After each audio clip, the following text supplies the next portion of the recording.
So there's a big church that likes to serve ice cream and bacon every Father's Day. Sounds nice and sweet of them, right? Problem is that bacon was never approved by Jesus.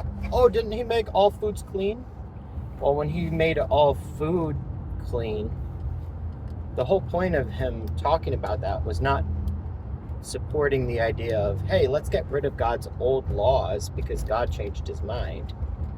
It was the opposite. It was actually, hey, God never said that you need to wash your hands before eating. So by making it into a law, you're making food that is actually clean, like properly prepared beef or maybe bread. You're making it as though it's unclean, which that's against the law because that's lying about what the food is. If it's clean and you call it unclean, then that's lying. And that's being unlawful. Now, it's the same the other way around. If you have something that's unclean and you call it clean, right? It's unclean as defined by what God says, not by what man says. That was the point. So when God says that, well, pork or anything that you get from a pig is not considered clean, well, then calling it clean would be the sin. And if you're a church that says, hey, we want to get closer to God, we want to learn how to be one with God, but then you eat these things which are shown scientifically to be toxic, and you know you have something up here like a pineal gland, a thalamus, whatever, and you're consuming this on purpose, how are you going to not come to the conclusion that you're going to find out the hard way that you've just been living in rebellion? Like, you've literally only been doing this because you have a rebellious attitude. You only go along with this because of rebellion that's in your heart. And obviously they deny it because when you go to these churches, they'll say, oh, trust God, love God. You know, we're hardcore Christians. We have our little Christian boot camp and all this stuff. But if you actually love God and you want to connect with God the way that he designed it, you wouldn't be consuming toxins that destroy the temple, that destroy the part of your body that connects you to God, that gives you sensitivity to the Holy Spirit. Why would you think that that's okay? I mean, I understand you want to celebrate, you want to thank fathers, then get some beef bacon. Hey, get some tasty whole grain snacks. But we don't have to consume these things that we know are poisonous, or that we know that God has shown, has explained, are not kosher. We shouldn't be doing that because those destroy the temple. Those destroy the body. This isn't some sort of, oh, we don't need to follow God's old laws because they're just outdated. God's old laws are for the future. We haven't even figured them out yet. They haven't even all come to fulfillment yet. In fact, the feasts aren't even done yet. That's why the Pentecost is the middle feast, and yet the Pentecost is the final feast that the Christians, the Western Christians who keep Sunday, even celebrate. They stop in the middle. Why? That's where they killed Jesus, is in the middle of his ministry. That's why Stephen was stoned the 7th year after Jesus had the dove come and ordain his ministry. Because they want to believe that they're somehow saved, they're somehow Christians, they somehow will know God or something like that, even though they're doing exactly as the Antichrist describes. They're following exactly what his teaching is instead of what God's teaching is. Do you see? They don't want to accept the truth for what it actually is.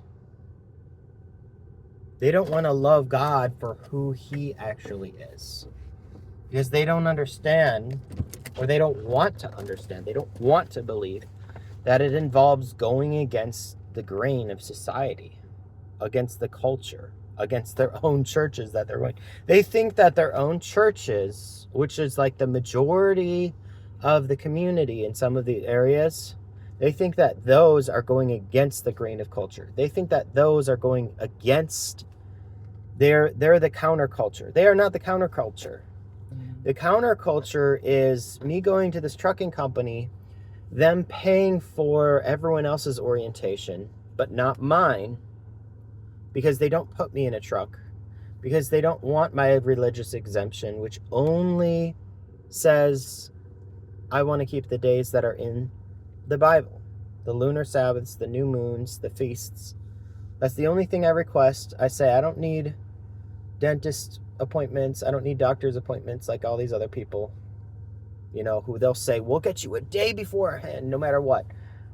But if I just want to rest according to the normal FMCSA time, that's too much. It's too much for them. They want to be able to push people beyond resting on a seventh day. Because to them, it does, somehow that makes them more money in their mind, even though it doesn't, because you're going to have people who are tired, you're going to have people who get in accidents, you're going to have people who are sick. And then at the end of the day, even if you try to make a profitable company, you're going to have people that you've used and abused that aren't healthy, that haven't grown. Instead, they've just gotten more stressed. Okay? What's the point of having a company that just reinvests its profits, but everything the company does is it just destroys temples, destroys human bodies, destroys, when you could very easily have a constructive company that produces life and health for everyone working for it, and then they reinvest the profits, and what you create produces life and health for others. Why would you choose the first one? Unless you're deceived, unless you've chosen to deny the people that God have brought into your life. And these are always going to be people that everyone else will tell you to ignore. Everyone else will say, don't listen to him. Oh, that person's not attractive. Oh, I don't like him. They'll be the reject. That's the only way that God really should, to be fair. Because if you think about it, if you don't accept the reject when they're telling you the truth, but you only accept somebody who's popular, somebody who you like, then that means that you never really liked the truth because it's true. You only liked what was easy for you at the time. So you have to be presented with a reject. If you're not, then you're not proving anything. You're not proving that you actually love what's true. And we have to prove that, because the world as it is, it's overwhelmingly, over 99%, it's in love with what's false. No matter how you look at it, whether you're talking about religion or not, whether you're talking about technology, whether you're talking about habits and discipline and just the way what's true. However you want to talk about it, the world overwhelmingly does not love what's actually true. They love to lie to themselves. They love to saturate themselves in a false reality. And that just brings destruction and ignorance. So we don't want to live in a world where that's the case, where everything is just destruction, everything is just ignorance, because we're too foolish to desire what's lovely, what's true. And I don't care if I'm 1 in 1,000, 1 in 10,000, 1 in a million, 1 in trillion, 1 in quadrillion, 1 in 10 to the trillion power. It doesn't matter. The bigger the number, the better. Because if you're going to stand up for what's true and everyone else goes against you, then that just shows that you're more valuable, not less valuable. The more that are against you, the more valuable that shows that you are, because you're willing to stand up to that many for what's true. You're not willing to give in to something. And I'm not going to give in to saying, oh yeah, it's okay. You can just eat, pig bacon for Father's Day. I'm not going to say that, because the Bible never even says, oh, we need to change the definition for food so that when Jesus, he didn't say all foods are clean. It says that as actually a footnote to correct the grammar of something he was saying that involved maybe, I don't know, taking a dump or something, because the Greek grammar wasn't actually matching up. So they actually added an English footnote, which wasn't even, like, if you actually look at the translation, it was interesting how it's written, first of all. But even if somehow you would interpret it as Jesus is the one actually explicitly saying, like, oh, all foods are clean, which it doesn't seem like he's explicitly saying just that statement by itself, we'd have to change the definition of food itself to include pork, because at the time, anyone who said anything about food, that didn't include pork. It was like, it would be like the same as saying, like, oh yeah, all objects are clean, like, so you can just eat a rock. You can eat a stone out of the ground because that was considered food somehow. No, it wasn't. And pig was never considered a food. So if you have to consider something clean as opposed to unclean that's already food, you'd be talking about something that got dirty that was actually food. So that would be like a steak. Like, oops, I dipped my steak, in some... I dropped it on the ground where there was a dead animal, or there was some dog feces. Okay, so that was actually food because it was real steak. It was actually considered food by the categories of food in the Bible that just said, hey, this is food. And anything else that's not it is not food. So berries, bread, whatever, edible things, clean animals. So if you drop a steak or some berries into some, near a dead animal, then that would be a actual food that became unclean now because it's dirty. It's got, whether it's just on its surface or it's soaked in, it became something that's no longer clean to eat. It's no longer really edible. So they're worried that, oh, if you don't wash your hands, so then they make their laws, oh, you have to wash your hands. But God said, he never said that you have to do it like that. You never have to wash your hands like that. That's not how you make these decisions.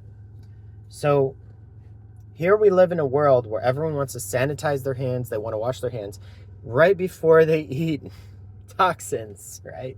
Right before they eat. Would you go out and just drink a bottle of poison? But make sure before you drink the poison, make sure the lid is clean and there's no germs on it. So that's what they're doing. That's what they're doing with the bacon. They're washing their hands. They're making sure they're all dressed nice and everything like that, so that they're holy on the outside, but on the inside, it's still a complete disaster. They're still utterly and completely confused about what's going on here.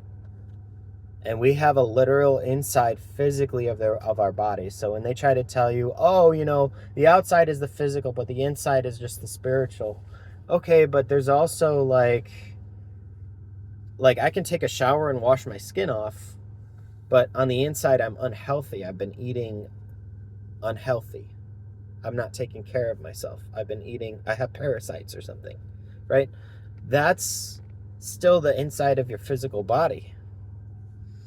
And the way the brain works, I mean, if you have a spirit, if you have a soul, if your mind is filtering information that's being connected somewhere else, that's still part of how you act. That's still your behavior.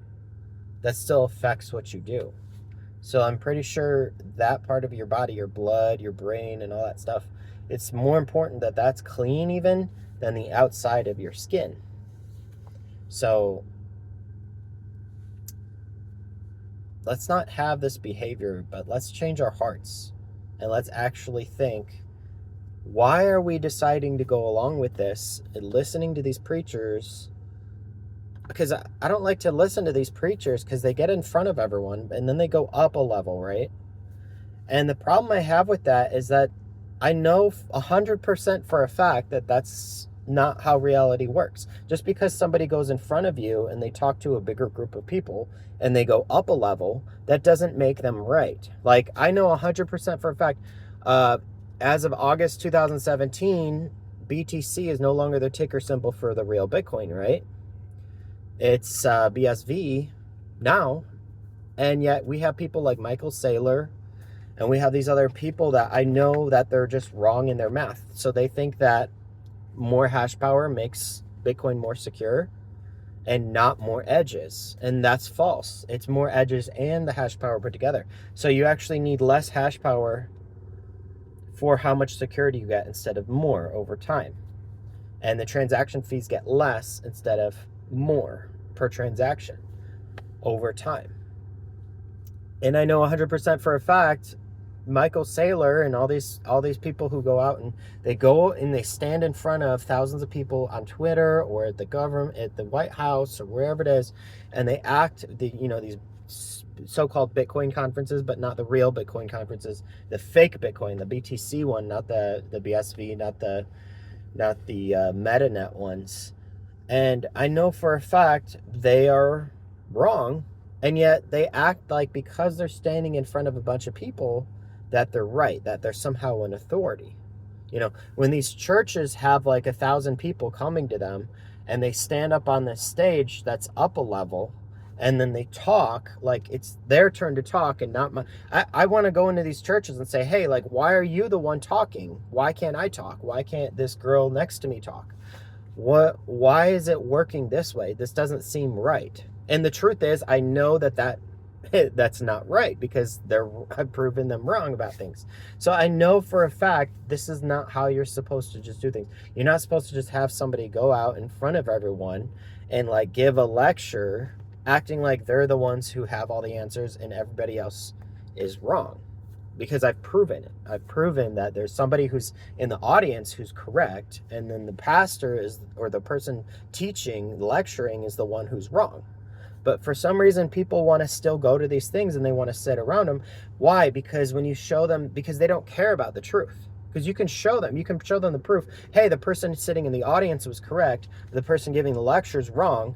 But they'll still go to these churches and they'll still go to these lectures and they'll still sit down and listen to the lecturer instead of the student or instead of the person who's sitting around.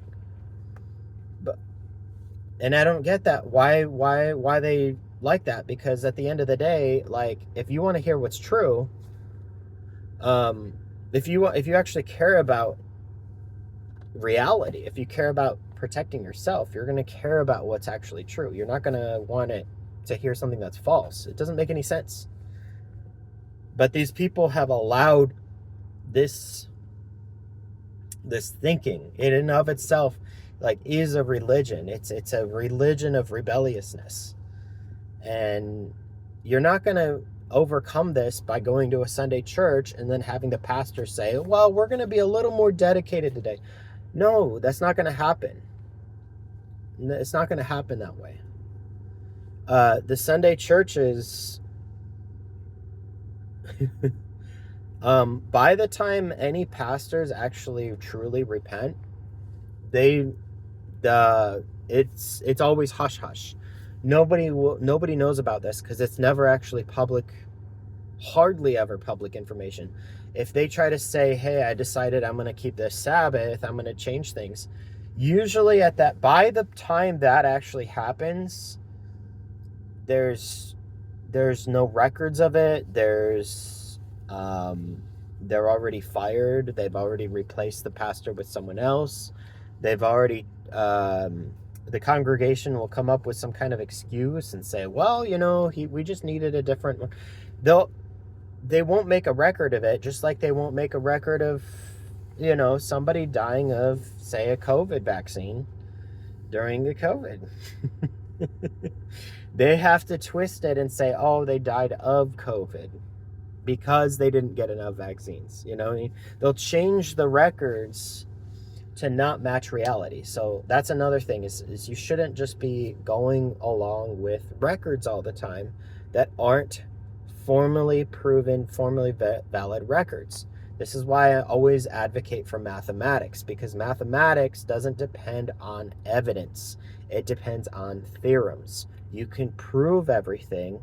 You don't need to question whether something is actually happened or not, because there's no facts to question. Everything is just theorems. So everything can be proven formally. You don't need an external source to rely on to tell you the truth. Oh, did you see a blue car? Did you see a red car? In math, there is no dependency like that. 1 + 1 = 2 or it = 3. And if somebody wants to question whether it's one or the other, they can figure it out from the proof. They don't have to trust some institution to tell them what it's equal to. They don't have to believe anybody. They can actually prove it and know 100% for themselves whether it's true. So, bacon,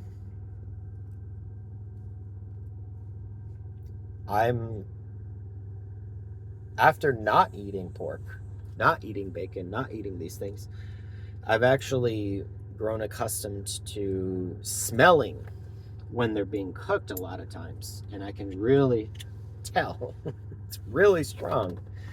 And it smells nasty. It smells like it's like sewage. And there's other things. I'm not even fully cleaned out. I have probably parasites in my body still. I probably need to fast for a while. I've got,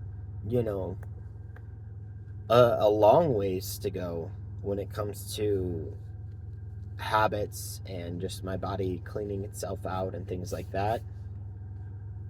But I'm not going to go back and want to have a toxic body. I'm not going to want a toxic situation here if I'm trying to clean out more sensitive parts of my body. Like maybe, I don't know, some people they call it the pineal gland. I'd say it would be that area in general, not specifically just one gland. But, the center of the brain seems to be an important aspect. It seems to be an important part of our bodies. You can lose a finger and it doesn't really affect the way your mind works as much as losing part of your brain, right? I mean, if that's not true, then why do we have some people who act like you're just a soul and all your thinking is done by your soul but not your brain? Like, which is it? Is there no thinking that's done by your brain? It's all done by your soul, as in like the spirit, like a spiritual non-physical plane thing where like three-dimensional particles don't really matter. I mean, just think about it. Let's come to a conclusion about this. Does the Bible actually say anything about this? I mean, it heavily implies that prayer and fasting are like this, basically the same thing. Sunday preachers aren't necessarily going to talk about this, but this is why, if you have the Bible as the authority, not some opinion, not some Catholic Church, not some kingdom of this world, but if you actually have the Bible as an opinion, as your base authority, you'll realize, oh, the Bible kind of treats prayer and fasting as though they're expected to go together all over the place. And if that's true, then why do we have some people who are just plain against fasting, but then they say, oh, pray, or they're, we got some people who maybe are fasting, but then they don't acknowledge that there's a spiritual realm or there's anything more. Like, they have to make assumptions because they have to explain how light and quantum phenomena work and what those are without higher dimensions or anything that could imply anything spiritual. So transhumanists will have no excuse, because logically they have no explanation of they know Elon Musk will say we're likely not in the base reality. We should be in some sort of simulation or a projection of a lower plane or something like that, because there's just too much opportunity for that with all the information going on. If that's true, we need to be wise about how we think about. I mean, even if you don't think that there's a higher physical dimension, there's still the mathematical, the conceptual dimension. I mean, we still have this evidence that there's a world of concepts in theorems, mathematics. And in and of itself, it's not a physical universe, but it's shown to be a dependable, expected universe. It's a universe that explains what's going on with our universe. At least use that universe. At least respect that universe. Because you can't just, when people who want to go out and they want to redefine everything, I don't understand how they could possibly not interpret that as rebellion, as purposely. It's like being a bratty child. They're not just trying to make a cool company. They're literally trying to be like a child that's going and lighting things on fire, and then trying to say like, oh no, the lighter did it, not me.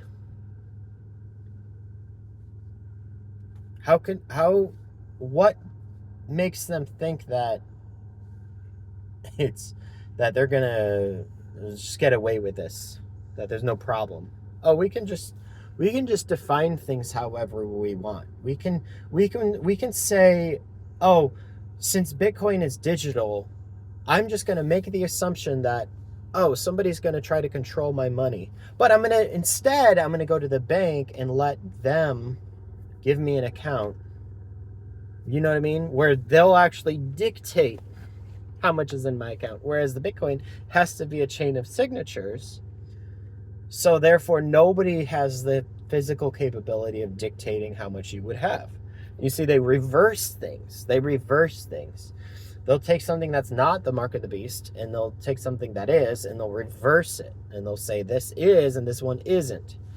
And they'll twist everything backwards from what it actually is. And everything, if you just take the Bible for what it is, the one thing that it makes abundantly clear is that God's word is always true. Humans can say things, but they're not necessarily going to be that valuable, if even true. They're not going to be that deep. They're not going to keep unwrapping wisdom forever. But when God says something, not only is it true, but then it's like proven, and then it's expanded upon, and it's continued, and it's reemphasized. And it's what everything that Jesus did. Like, he changed the water into wine, and, man wants to make all these rules. No, you can't mix the water into wine. And then they try to teach it like it's God's law to these poor people that can't tell the difference. And then he has to show them, like, no. In fact, I'm going to prove you wrong by changing the water into wine. So only God could do that. So if God was against it, then how do you explain how he just did it? Explain to me that one. If God doesn't want you to have water and wine touch, then why did he just reuse the bags himself? See? Restudy the Bible. Restudy all of Jesus' miracles and actually learn the truth. Don't go to these churches. Learn the truth. and start keeping the Sabbath and stop eating pork.